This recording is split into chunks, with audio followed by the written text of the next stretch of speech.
Welcome to Soul, a weekly entertainment show on fashion, arts and culture, relationships, and mental health.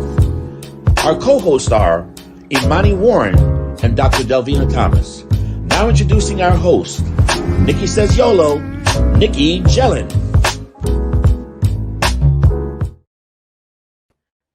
Woo! Oh my goodness, I'm so excited to be on this segment tonight. I'm Nikki Says You Only Live Once, and I, on a daily basis, try to or attempt to live on my daily mantra. We have to take every day by the fullest and tap into our gifts and purposes. So welcome to another episode of MIA Magazine Presents. So I'm your host. I'm Nikki Says You Only Live Once. And I've been having a really good week thus far. So I have a really special guest tonight. So y'all know I'm Jamaican. My patois is a little bit, it may not be up to speed or 100%, but I'm going to speak it sometimes. So our guest tonight, he hails from Kingston, Jamaica. Actor and comedian Dale Elliot Jr. Bloop, bloop, bloop, bloop, bloop, bloop. Why were you there? What kind of gun that? What kind of gun that? You're gonna leave me. Gun that sounds stush. Oh, I sound stush? No, I'm saying the gun shot, where did that fire? Oh, it was like bloop, bloop, bloop, bloop. Never heard of that. Never heard him sound like No, Dale. Oh my gosh. You know what? When I received the notification that you're my guest for today, I was like, what? I followed him on Instagram. I was like, stop it. You have a tour going on as well. So we have the tour called Problem Child, Bad Picnic. An energetic and playful recounting of your epic childhood trauma that promises nonstop laughter for audiences nationwide. Dale, okay. I feel so privileged and honored to be with you at this moment. I'm Jamaican. I kind of feel like I... Feel like a Yankee? No, let's just say that you feel like... Put me out there. So, you're right. But my first question is, tell us about your childhood and why was it like an epic childhood trauma? So I've been through a lot in terms of me growing up. And when I name myself the problem child, it's not necessarily bad traumas. It's basically experiences that everybody go through. If you have Jamaican parents, you have to be very disciplined. They are very miserable at times. And if you're a Jamaican child, you give a lot of trouble. You get in trouble a lot. And there's always discrepancies between you and your parents. So being labeled as a problem child has been something since I was 2-3 years old, where you see Dale, it's just problem. So, and Bad Picnic. So that is why I named the tour Problem Child Bad Picnic, because that has been a name that people always call me. And I was just always referred to as the Bad Picnic. So that's why I'm going to call it Problem Child. Okay, so I just want to, the word trauma. Yes. It's a very heavy word. Yes. But I know you're also a comedian as well. You're an actor comedian. Yeah. But the word childhood trauma, it is very heavy. Heavy. So did you have any traumas, or why is your tour named Childhood Trauma? Like, bring us through that to bring us to where you are right now. The reason why I said trauma is because so at that age, while experiencing it as a child, we would, when you're younger, every Jamaican child have a period in them time when they're running at them house and say, I'm gonna run away, I'm not gonna come back. Like my family, Americans would be like, I hate you, I'm gonna run away. Some stuff like that.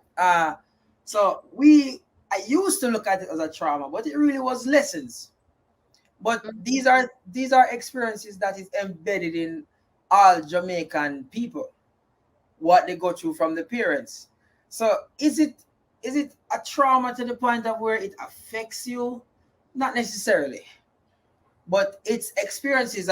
You watch the videos. I'm sure you can recall instances of those same traumas that you experience, and you are successful today. So it doesn't always affect you. I don't think the term trauma can only deserves to be used as something to be negative. No, and I respect that. So I know like last month was like mental health awareness within Yes. the Western cultural society. Yeah. And it's something that's not taken lightly. So that's why I was asking you as far as trauma. And I know you have like a comedial skit. It's very funny. I love to follow it. I'm Jamaican, but I know I sound really Oh, hold on. I'm Americanized or sorry, Dale. We need you Yankee looking wise up, or Dale. whatever. Okay. So yeah, so that's why I wanted to ask you about the word trauma to see how if it was severe in your upbringing or if it really traumatized you at a certain level. So that's why I was asking you about, because again, it is the bad pick me energetic and playful recounting of your epic childhood trauma. So and I get it, and I can relate because I'm Jamaican. So my mom is Jamaican, stush, strong patois accent, but she have her little what y'all do. And when I decided to go natural, so I'm natural. I wanted to cut the perm hair off. She said to me, "Wrong, what's wrong with you?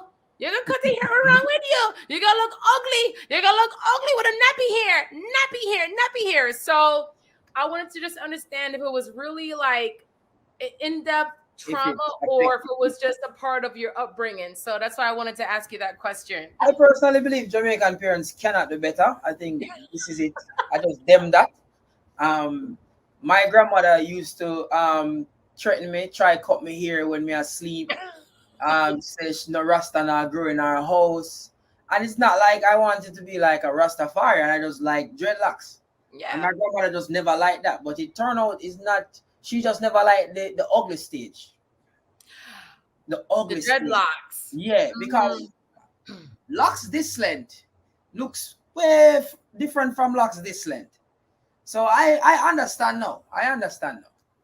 Yeah, it's an understanding, yes. And the thing is, when I decide, okay, I have fake dreadlocks right now, but it's whatever. But when I went natural with my afro, my mom had the perm, and then when I went natural, she decided to go natural a couple of months afterwards. And take So credit for I it. I understand. I get that. And gave So you no acknowledgement as to why she went natural. the edges was kind of deteriorating, all that stuff. Anyways. You gotta do it right here, so you gotta tell everybody say your mother now on the edges.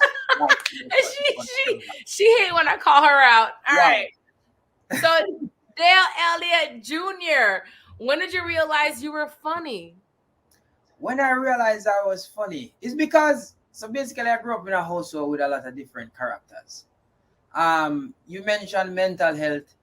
Um, I grew up in a household where some people were suffering from mental health. These were people that were close to me, and in order for us to really we used to the way we used to look at the situation, it's not as like bad as other people. So for instance, they used to call my house like the mad house, where the mad house, because of just the vibe.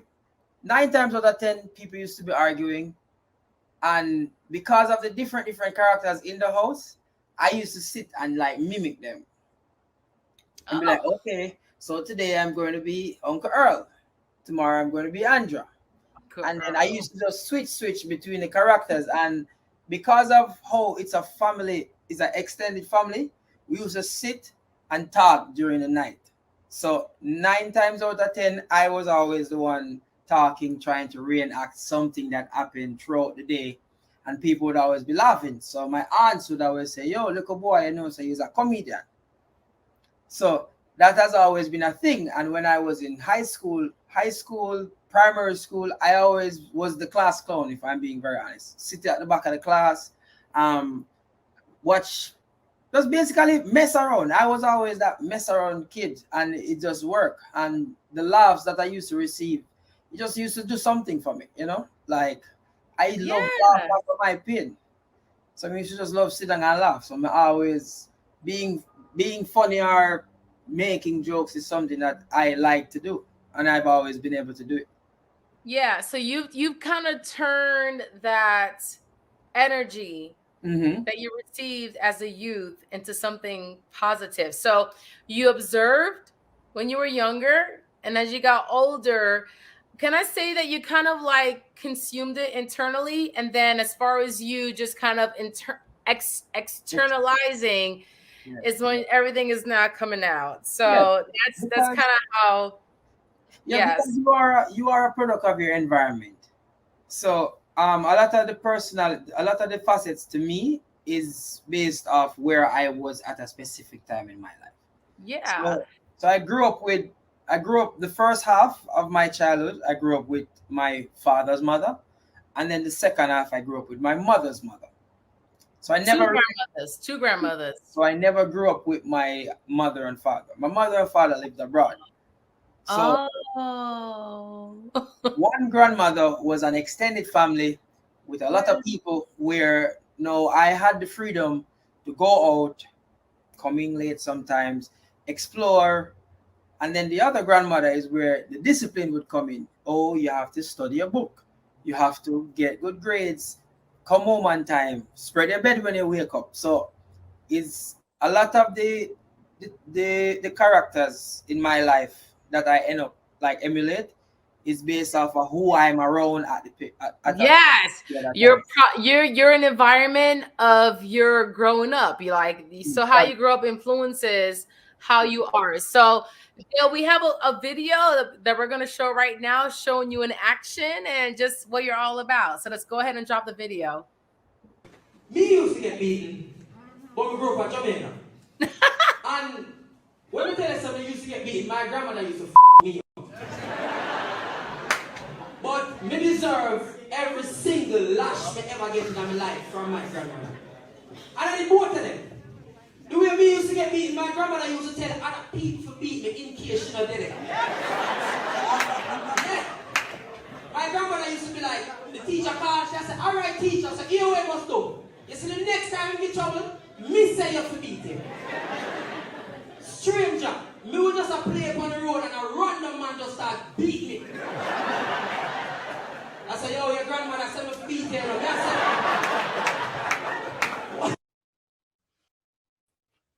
Oh my gosh, dear, I'm the same way. Look. I can totally relate to the whole, but for me it was box and thump. I'm gonna box you, I'm gonna thump you. Pinch. So that was me. That pinch. A pinch. You remember a pinch? Oh, Jesus.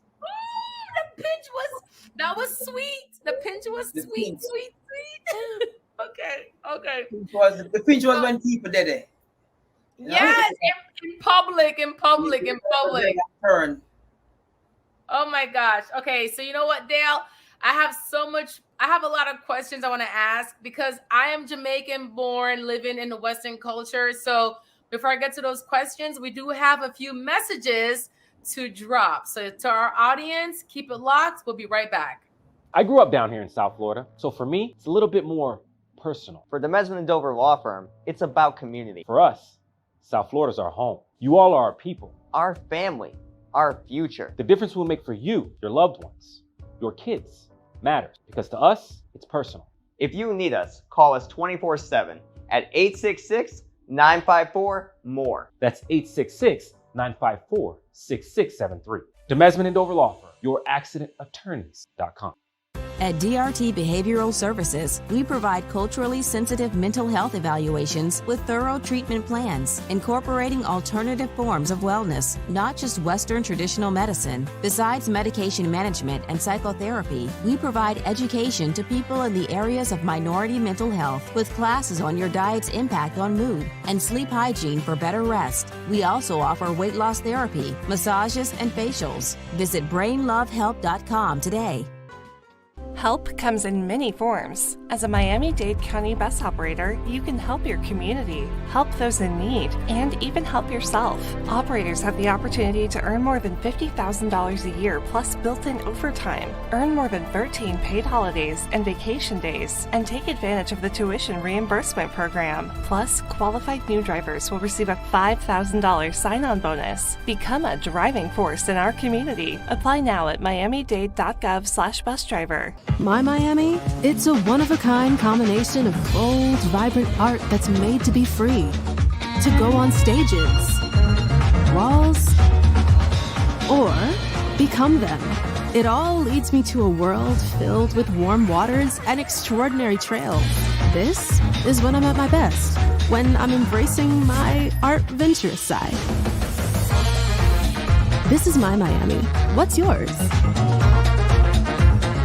Back to our Jamaican actor, comedian, Dale Elliot Jr. So I want to ask you this really deep question. I moved to the States in 92. I'm in my late 30s right now. Yes, 92. You're a Gen Z. You're a Gen Z. So whatever. I'm a millennial. You're a Gen Z. I am a millennial. Oh, you're millennial. Oh. Yes. Well, you know, Jamaican blood don't crack. Okay, so 92, I wasn't born yet, though. Okay. I'm gonna move on. All right. So I'm gonna just move on then, because I was born in 84 and moved to the States in 92. But you're saying you weren't even born in 92, right? Yeah. Okay, so I'm a millennial. You're I am a millennial. So let me ask you this. There's a lot of immigrants. Yeah. I don't care if you're, especially within, you know, my battery's about to die. Hold on. Let me replenish my battery life. Hold on. There's a lot of millennials or Gen Zs who they have a hard time relating to Western culture in a sense. And you're able to cross over into both cultures, like Caribbean Jamaican and the Western culture. Why are you able to relate to that particular culture? You have a huge following on social media. So why do you feel that your message or your skits are so relatable to the crossovers? Because as far as identifying, sometimes it's so hard to be in both places at the same time. And I struggle with that. So how do you balance that identification? You know what's funny? We have a lot in common. Black people have a lot in common. So for instance, when I went to Africa, I realized that there's a lot of things that the African that people in Africa do that the Caribbean people do. And just as so culturally, we are really the same, especially for parenting. Black parents on a whole are typically the same, especially Caribbean and African parents. The Caribbean and African parents, they have a lot in common. So you know the way how I crossed over was basically because they go through the same things as us as children. Because trust me, Nigerian parents are just like Jamaican parents. Ghanaian parents are like Jamaican parents. Black African American parents are just like Jamaican parents. And then because the world is now a global community, now is when we are seeing it. Because the social media, you see it in 2 seconds.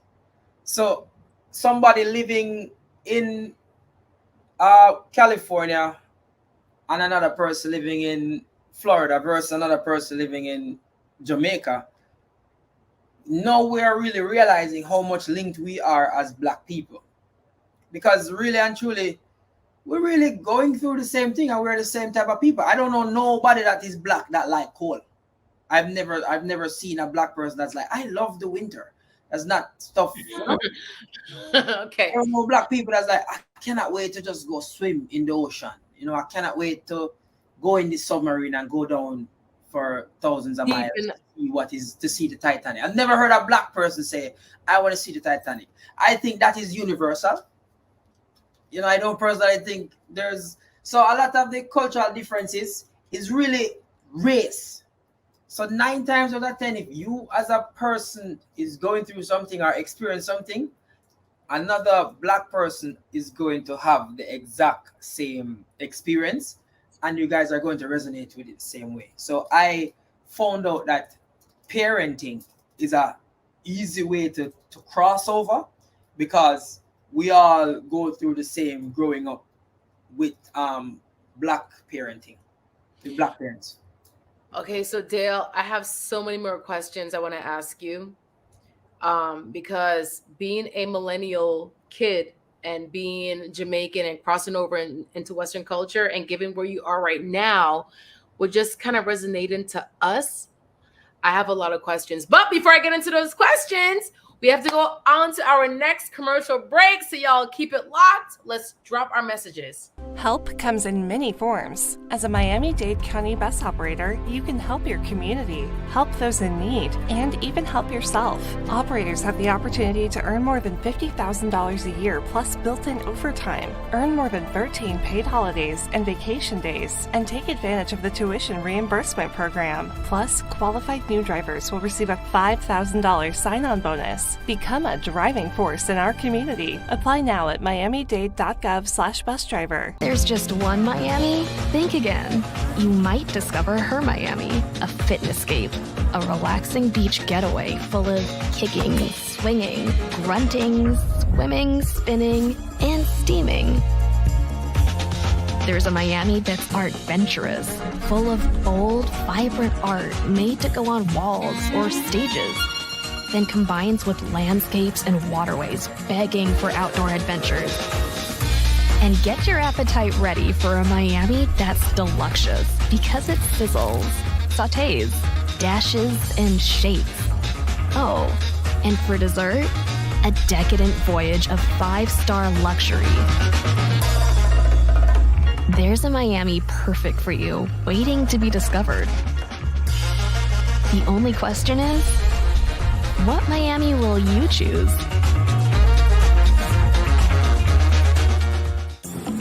My Miami is a serene getaway of kicking, swinging, grunting, swimming, spinning,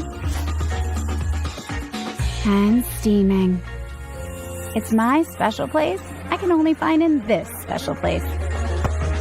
I call this endorphin-inducing retreat my fitnesscape. This is my Miami. What's yours? All right, so Dale Elliot Jr., let's get into your tour. Okay, so we've spoken about just where it came from. You are touring. I want to say you've been in Brooklyn, New York. You're coming down to South Florida and Coral Springs. So tell us about your tour, the Bad Picnic tour. So give us more details and what can we expect? It's perfect. The venue is wheelchair accessible. The content is family friendly. I know you told me about it. You told me that you are interested to come. Yes. I have a lot of surprise people coming as well. I have Julie Mango as the host. Ooh. And I have 2 special opening acts for comedians. And this is just going to be a fun family problem day where I'm going to where I am explaining my trauma in front of everybody. And it was close to Jamaica, so now I'm going to take my grandmother to the show as well. It's so needed because it makes me feel like I'm back in my culture, you know.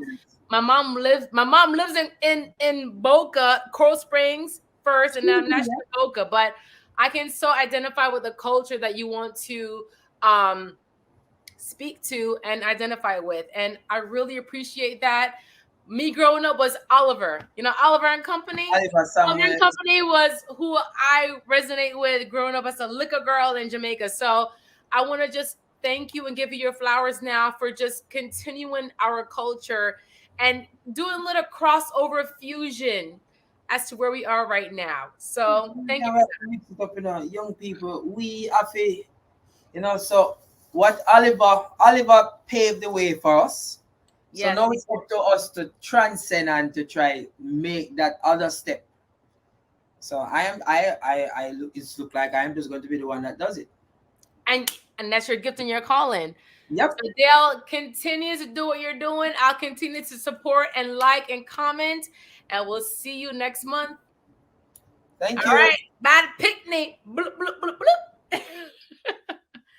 All right, y'all. Thank you so much for tuning in tonight. So we'll see you on the next segment. And everyone, thank you so much for being our guest tonight. And we'll see you on our next show, MIA. So y'all keep it locked on social, MIA Media GRP, and also the MIA Magazine. Thank you so much.